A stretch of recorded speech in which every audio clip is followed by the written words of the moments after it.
بسم اللہ الرحمن الرحیم۔ السلام علیکم۔ نادیہ کی عمر زیادہ نہیں تھی، وہ تو ایک کھلتی کلی تھی۔ اسے جو بھی دیکھتا اس کا دل موم کا ہو جاتا۔ میں نادیہ کو بہت عرصے سے جانتی تھی کیونکہ وہ اس مدرسے میں قرآن حفظ کرنے آئی تھی۔ بہت نیک بچی تھی، مگر آج کل کچھ گمسم سی رہنے لگی تھی۔ میں اس سے بات کرتی بھی تو اس کا دھیان کہیں اور ہوتا تھا۔ میں نے کئی بار اس سے پوچھا کہ کیا بات ہے، مجھے بتا دو، مگر وہ بس خاموش گمسم سی رہتی، چہرے پر ایک عجیب سی پریشانی۔ ایک تو وہ تھی بھی یتیم، ماں باپ بچپن میں فوت ہو گئے تھے تو اپنی چچی کے ساتھ رہتی تھی، مگر اس کی چچی کیسی تھی یہ میں نہیں جانتی تھی۔ البتہ آج کل اس کے اداس رہنے پر میں نے اس سے بات کرنے کا سوچا۔ دن کے 11 بجے تھے، باقی سب لڑکیاں ادھر ادھر ہو گئیں تو میں نے اسے کمرے میں اکیلا دیکھ کر پوچھا، کیا بات ہے مریم، تم اتنی پریشان اور کھوئی کھوئی سی کیوں لگ رہی ہو؟ بس میرا یہ پوچھنا کہ وہ پھوٹ پھوٹ کر رونے لگی۔ معصوم سی بچی تھی وہ، اس کی آنکھوں سے نکلتے آنسو دیکھ کر مجھے بہت برا لگ رہا تھا۔ وہ اتنی معصوم تھی کہ اسے کوئی دکھ پہنچے میں یہ گوارا نہیں کر سکتی تھی۔ روتے ہوئے آنسوؤں کے بیچ اس نے بتایا کہ اس کی چچی نے اس کی شادی طے کر دی ہے۔ میری شادی طے ہو گئی ہے میڈم، اب تو میں قرآن حفظ کرنے دوبارہ یہاں نہیں آ سکوں گی۔ ویسے بھی میری تو دہرائی چل رہی تھی، میں نے قرآن حفظ کر لیا ہے، یہ بات میرے چچا کو بھی پتہ ہے، اور اسی وجہ سے شاید اب میں مدرسے نہ آ پاؤں، مگر میری شادی ہے۔ میں نے اس سے سوال کیا کہ تمہاری شادی کب ہے، کیونکہ اس کی عمر تو بہت ہی کم تھی۔ کہنے لگی، میری شادی تو آج شام کو ہے۔ میں اس کی بات سن کر دنگ رہ گئی تھی۔ آج شام کو تمہاری شادی ہے تو تم مدرسے کیسے آ گئی؟ کیا تمہاری چچی نے تمہیں روکا نہیں؟ نہیں، میں نے ان سے بہت منت کی تھی کہ میں آخری بار مدرسے جانا چاہتی ہوں، اس لیے میری چچی نے مجھے یہاں آنے کی اجازت تو دے دی، مگر جب میں گھر جاؤں گی تو میری زندگی تباہ و برباد ہو جائے گی، کیونکہ میں اب مریم نہیں رہوں گی۔ میرے ساتھ کسی آدمی کا نام لگا دیا جائے گا، پتہ نہیں وہ مجھ سے کتنا بڑا ہوگا، میں اس کے ساتھ جچوں گی یا نہیں۔ مجھے تو مردوں سے ڈر لگتا ہے۔ اس کی باتیں سن کر مجھے بہت عجیب لگ رہا تھا۔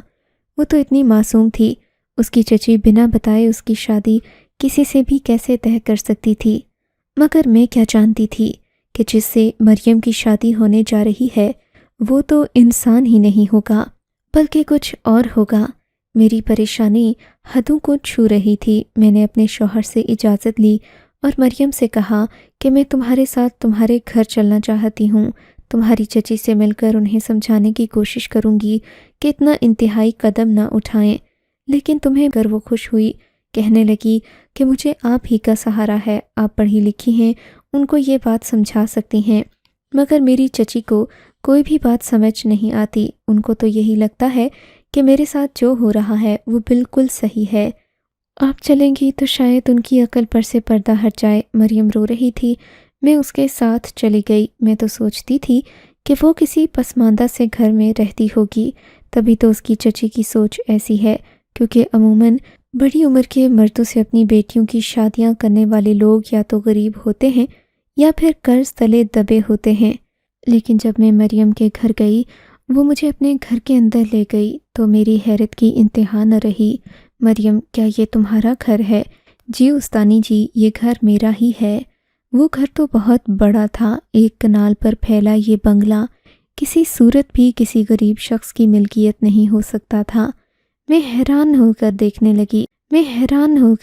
لگی کہ اتنے امیر گھر میں ایسی حرکت کیسے ہو سکتی ہے، جبکہ یہاں کے لوگ بھی ظاہر سی بات ہے پڑھے لکھے ہی ہوں گے۔ گھر کی تعمیر بہت اچھے طریقے سے کی گئی تھی۔ گھر کو دیکھ کر گھر بنانے والے کے ذوق کا اندازہ ہو رہا تھا۔ میں بھی اس گھر کو دیکھ ہی رہی تھی کہ میری نظر اس گھر میں موجود ہجوم پر پڑی، جو کہ گھر کے باغ میں اکٹھا ہوا تھا۔ گھر کے سامنے ایک لان تھا جو کہ تقریباً 5 مرلے کا ہوگا۔ وہاں پر بہت سارے لوگ جمع ہوئے تھے۔ میں نے جب ان لوگوں کے چہروں کی طرف دیکھا تو مجھے حیرت ہوئی تھی۔ یہ تو سارے ہی کسی پسے ہوئے علاقے کے لگ رہے تھے۔ سب کے سب اس گھر کے لان میں جمع تھے جیسے کوئی تماشا دیکھنے آئے ہوں۔ میں نے ان لوگوں کے چہروں پر خوف کی پرچھائی دیکھی تھی۔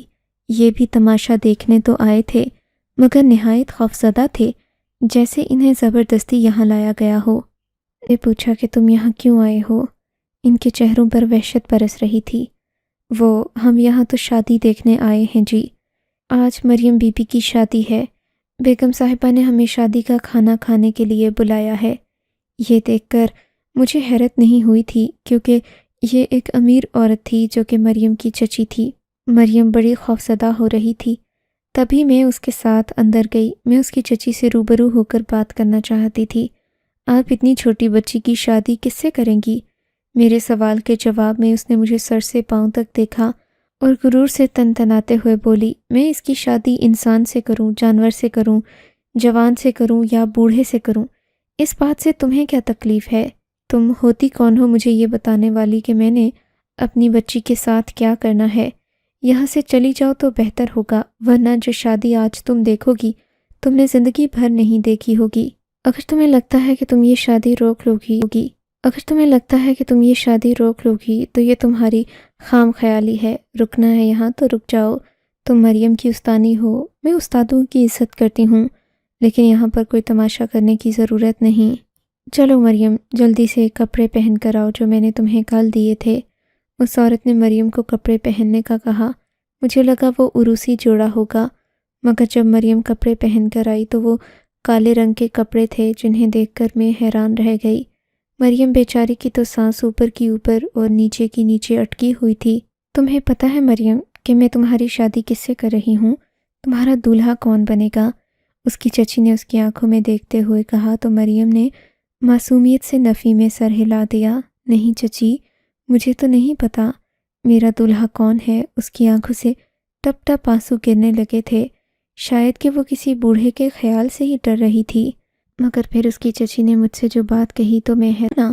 دولہے کو تو ہم نے پارک میں باندھ رکھا ہے، اس کو گھر تک بھی تو لانا ہے۔ دولہے کو لینے میرے ساتھ نہیں جاؤ گی کیا؟ اس عورت کی بات سن کر میرا ذہن عجیب سے خیالوں میں کھو گیا۔ دولہے کو باندھ رکھا ہے؟ ہاں تو اور کیا، کتے کو باندھا ہی جاتا ہے نا۔ میں اسے یہاں تو نہیں لا سکتی، بہت گندا ہے وہ اور جنگلی بھی ہے۔ رال ٹپک رہی ہے اس کی زبان سے۔ میں سمجھی کہ مریم کی چچی تو اس آدمی کی برائیاں بیان کر رہی ہے، اسے کتے سے مشابہت دے رہی ہے، مگر ایسا نہیں تھا، بات کچھ اور تھی۔ تھوڑی ہی دیر کے بعد اس کی چچی خود ہی شور مچانے لگی، دولہا آ گیا، چلو چل کر اپنا دولہا دیکھو۔ مریم کو ہاتھ سے پکڑ کر وہ آگے لانے لگی۔ مجھے اس کا انداز بہت برا لگ رہا تھا۔ میں نے تو سوچا تھا کہ میں آنے والے لوگوں سے کوئی بات کروں گی، پولیس کو کال کروں گی، مگر یہاں تو جو منظر میں نے دیکھا تھا وہ ناقابل یقین۔ ایک بڑا سا جنگلی کتا باندھ رکھا تھا جس کا رنگ سفید تھا۔ اس کتے کو دیکھ کر کسی بھی انسان کے ہوش اڑ جائیں۔ کتا کئی دنوں سے بھوکا لگ رہا تھا۔ جب میری نظر اس پر پڑی تو واقعی اس کی زبان سے رال ٹپک رہی تھی۔ نہ صرف یہ کہ وہ گندا اور غلیظ تھا، بلکہ وہ ایک جنگلی درندہ معلوم ہوتا تھا۔ اس کا حجم اور قد عام کتے سے کافی زیادہ تھا۔ اسے دیکھ کر انسان خوف کھانے کے علاوہ کچھ نہیں کر سکتا، یہاں تک کہ وہ اتنا خطرناک تھا کہ اسے ایک موٹی رسی سے ایک ستون کے ساتھ باندھا گیا تھا۔ وہ جنگل کا وحشی درندہ لگ رہا تھا۔ میں نے مریم کی چچی سے حیرت کے ساتھ پوچھا، یہ کیا ہے؟ یہ تو ایک کتا ہے، جنگلی جانور ہے یہ، آپ نے اسے یہاں کیوں لایا ہے؟ میری بات سن کر اس سفاک عورت نے ایک قہقہہ بلند کیا اور تالی مار کر ہنستے ہوئے بولی، تو میں تمہیں اتنی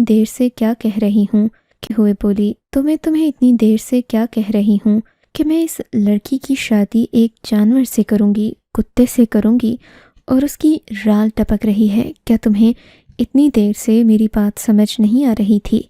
لاتوں کے بھوت باتوں سے نہیں مانتے۔ میں اس عورت کی صفاکی دیکھ کر حیران رہ گئی۔ آپ کو پتہ بھی ہے کہ آپ کیا کرنے جا رہے ہیں؟ کم از کم اپنے شوہر کی بھتیجی کے نام کا ہی احساس کر لیں، کتنا مقدس نام ہے اس کا، قرآن حفظ کر چکی ہے، اسی لیے تو یہ سب کچھ کر رہی ہوں اس کے ساتھ۔ بہت پارسا بنی پھرتی ہے، اور جب اس کی شادی کروں گی، اسے ایک کمرے میں اس کتے کے ساتھ باندھوں گی، تب سبھی کو سمجھ آ جائے گی کہ میں نے اس کی شادی ایک جانور سے کیوں کی۔ آخر میں اتنی سمجھدار عورت ہوں، اس بات کے پیچھے کوئی نہ کوئی وجہ تو ہوگی نا استانی جی، میں پاگل تو نہیں کہ لوگوں کے سامنے اپنا تماشا بنواؤں۔ میں جو کچھ سوچ سمجھ کر رہی ہوں، آپ کو میرے کسی قدم پر اعتراض نہیں ہونا چاہیے۔ آپ تو خود ایک پڑھی لکھی اور سمجھدار عورت ہیں، آپ کو کیا میں کوئی غیر معقول خاتون لگتی ہوں؟ اس عورت کی باتیں مجھے بہت کڑوی لگ رہی تھیں، جبکہ مریم کی آنکھوں سے آنسو بہہ رہے تھے۔ مجھے یہاں نہیں رہنا، مجھے اس کتے سے ڈر لگ رہا ہے، استانی جی آپ مجھے واپس مدرسے لے چلیں۔ یہ کہہ کر مریم رونے لگی۔ خبردار، میں تمہاری اور تمہاری استانی کی ٹانگیں توڑ دوں گی۔ یہاں سے نکلنے کی کوشش بھی مت کرنا، یہاں بہت سارے لوگ ہیں، جانتی ہو نا، سب میرے ایک حکم کے منتظر ہیں۔ تم یہاں سے جاؤ گی تو پتہ ہے تمہارے ساتھ کیا ہوگا، تم سوچ بھی نہیں سکتی، میں تمہیں بھوکے شیر کے پنجرے میں ڈال دوں گی ورنہ۔ یہ کہہ کر مریم کی چچی نے اس کا ہاتھ زور سے پکڑا اور اسے گھسیٹتے ہوئے اندر لے جانے لگی۔ یہ منظر میرے لیے بہت دل خراش تھا، مگر مجھے یقین نہیں آ رہا تھا کہ یہ ایسا کر گزرے گی۔ پھر تو حد ہی ہو گئی۔ اس نے مریم سے کہا کہ میں مولوی کا بندوبست کروں گی اور تمہاری باقاعدہ اس کتے کے ساتھ شادی کرواؤں گی۔ باہر کھڑے لوگ بھی حیران ہو رہے تھے، جبکہ میرے ذہن میں یہ سوال ابھر رہا تھا کہ ایسا کون سا کم ظرف مولوی یا امام مسجد ہوگا جو اس عورت کی اتنی بے تکی بات مان جائے گا۔ مجھے بس اس لمحے کا انتظار تھا جب ان ان پڑھ جاہل اور خستہ حال لوگوں میں ایک پڑھا لکھا علامہ آئے گا اور اس عورت کی بات سن کر اس کے منہ پر تمانچہ مارے گا، مگر ایسا نہیں ہونا تھا، کیونکہ اس علاقے میں اس عورت کا اثر رسوخ تھا۔ تھوڑی ہی دیر گزری تھی کہ ہم سب کو نیچے لایا گیا۔ مریم کی آنکھوں سے آنسو بہہ رہے تھے۔ میں سوچ رہی تھی کہ اس لمحے میں کیا کروں، اس کی مدد کیسے کر سکتی ہوں، جبکہ میرے اپنے پاس ایسا کوئی اختیار نہیں تھا۔ مجھے مریم کی بہت فکر ہو رہی تھی کہ تبھی اس گھر کے مرکزی دروازے سے داڑھی والا ایک کمزور دبلا پتلا سا لڑکا اندر داخل ہوا۔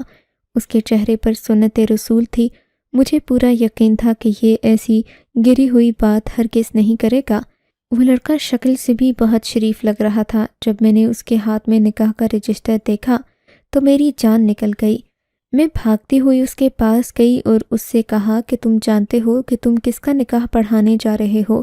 کہنے لگا ہاں، بیگم صاحبہ نے مجھے اپنی بیٹی کی شادی میں بلایا ہے تاکہ میں اس کا نکاح پڑھا سکوں۔ وہ نظریں جھکا کر بات کر رہا تھا، غالباً وہ عورتوں سے بات نہیں کرتا تھا۔ اس نے بتایا کہ وہ امام مسجد کا ایک شاگرد ہے اور امام صاحب فی الحال کسی کام میں مصروف تھے تو اسے یہاں آنا پڑا، کیونکہ امام صاحب بڑے بڑے گھروں میں جانا پسند نہیں کرتے۔ تم جانتے بھی ہو کہ تمہیں کس کا نکاح پڑھی ہکا بکا رہ گیا۔ کہنے لگا یہ تو مذہب اسلام کی توہین ہے، میں تو ایسی حرکت ہرگز نہیں کر سکتا۔ بیگم صاحبہ کو جو کرنا ہے وہ خود کرتی رہیں، میں تو یہاں سے جا رہا ہوں۔ مریم کی چچی نے جب اس لڑکے کو ساری حقیقت بتائی تو وہ سخت برہم ہوا۔ کہنے لگا کہ میں اپنی جان بھی دے سکتا ہوں مگر ایسی حرکت نہیں کر سکتا، آپ کا یہ عمل بہت غیر قانونی ہے۔ مریم کی چچی کو ایسے غصہ آنے لگا جیسے وہ کسی ریاست کی ملکہ ہو اور سب لوگوں پر اس کا حکم ماننا لازم ہو۔ وہ لڑکا کہنے لگا کہ میں اپنی جان دے دوں گا مگر ایسا واہیات کام نہیں کروں گا۔ زبیدہ بیگم کو جب پتہ چلا کہ اس لڑکے پر اس کا حکم نہیں چلنے والا، وہ اپنے ایمان کا پکا ہے، تو اس لڑکے کو وہاں سے جانے کا کہہ دیا۔ لڑکا تو چلا گیا تھا مگر دروازے پر کھڑے سپاہیوں نے اب مجھے بھی یہاں سے باہر نہیں جانے دینا تھا تاکہ میں مریم کو لے کر کہیں جا نہ سکوں، چچی صاحب کو لے کر کہیں جا نہ سکوں۔ چچی صاحبہ سیڑھیاں اترتی نیچے آئیں، روتی دھوتی مریم بھی ان کے ساتھ تھی۔ چچی سے اگر میں مریم کو چھڑانے کی کوشش بھی کرتی تو میں اکیلی پڑ جاتی، کیونکہ مریم کی چچی کے پاس بہت سارے ملازم تھے، آگے پیچھے پھیرنے والے نوکر جو ان کے ایک حکم پر سر جھکاتے تھے۔ مجھے افسوس ہونے لگا کہ میں کس جاہل عورت سے بات کرنے آ گئی۔ یہ تو صرف کپڑوں سے پڑھی لکھی لگتی تھی، باقی جاہل ہی تھی، مگر میں خاموش تھی کیونکہ میرے ذہن میں جو منصوبہ چل رہا تھا وہ کہیں زیادہ آگے کا تھا۔ میں اسی پر عمل کر کے مریم کو بچا سکتی تھی۔ اس وقت میں نے زبیدہ بیگم سے اور کوئی بات نہیں کی۔ زبیدہ بیگم مریم کو گھسیٹتے ہوئے نیچے باغ میں لے گئی تھی۔ باغ میں لے جا کر اس نے اسے ایک طرف کھڑا کیا اور کہنے لگی، لوگو دیکھ رہے ہو نا، میں اپنے شوہر کی بھتیجی کی شادی کروں گی۔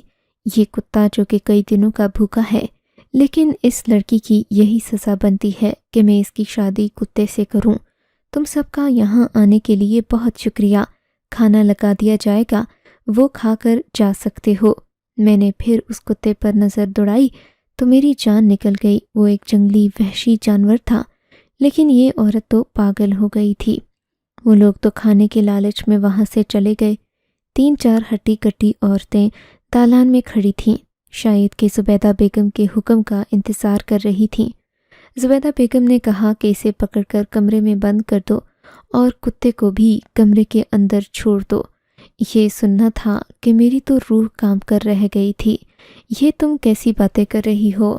تمہیں کوئی خدا کا خوف ہے؟ اس چھوٹی بچی کو تو یہ کتا بھنبوڑ کر کھا جائے گا۔ یہ تو کئی دنوں کا بھوکا ہے۔ اب تم یہاں سے دفع ہو جاؤ، ورنہ مجھ سے برا کوئی نہیں ہوگا۔ زبیدہ تمہیں پریشان ہو گئی تھی، میں تو نہتی آئی تھی، نہ میرے پاس موبائل تھا کہ میں کسی سے رابطہ کر سکوں۔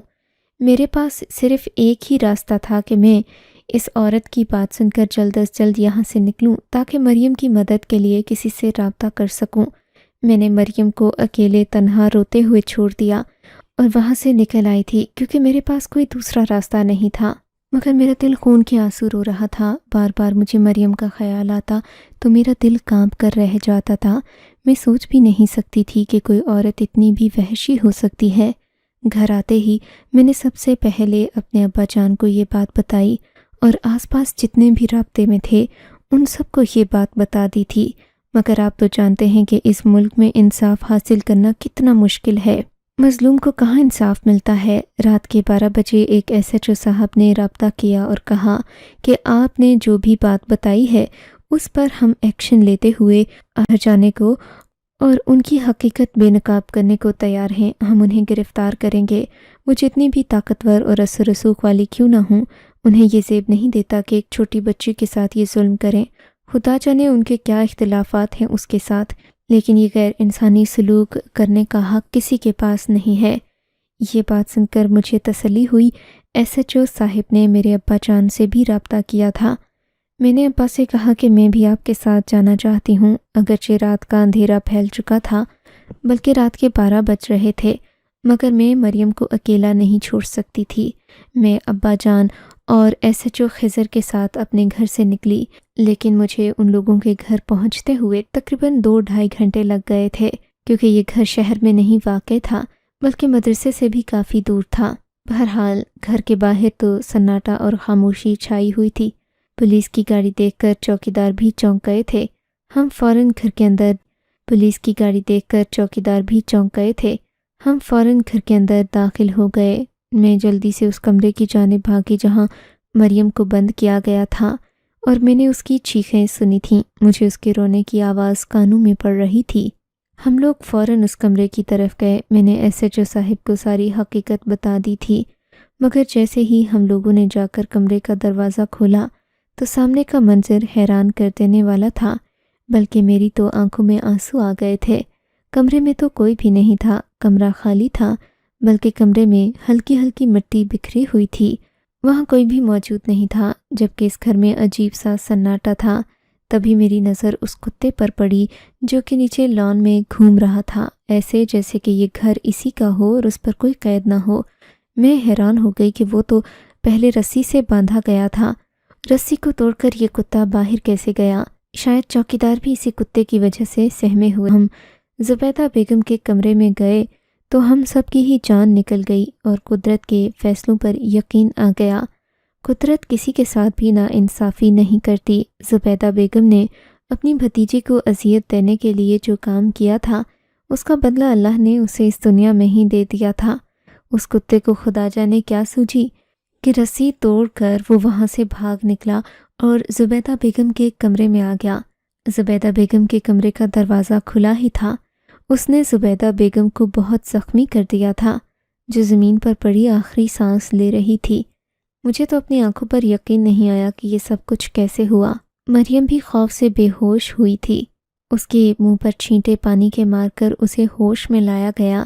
وہ زندہ تھی اور اسے کوئی نقصان نہیں پہنچا تھا، مگر جب اس نے مجھے اصل بات بتائی تو میرا اللہ کی ذات پر ایمان اور بھی پختہ ہو گیا۔ کہنے لگی مجھے تو چچی جان نے کمرے میں قید کر دیا تھا، نہیں آیا سوائے اللہ کے۔ میں نے زور زور سے اللہ کا نام لینا شروع کیا۔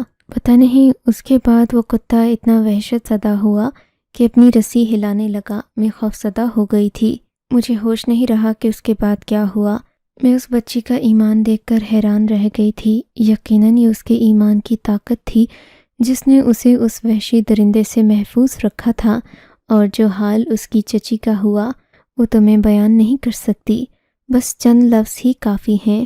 اس واقعے سے جو سبق میں نے سیکھا وہ یہی تھا، اللہ کا نام تو سبھی لیتے ہیں، مگر تاثیر اس زبان میں ہوتی ہے جس کا دل ایمان والا ہو۔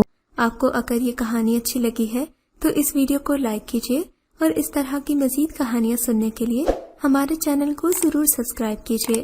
کہانی سننے کا شکریہ۔ آپ سے ملاقات ہوگی اگلی ویڈیو میں، تب تک کے لیے اللہ حافظ۔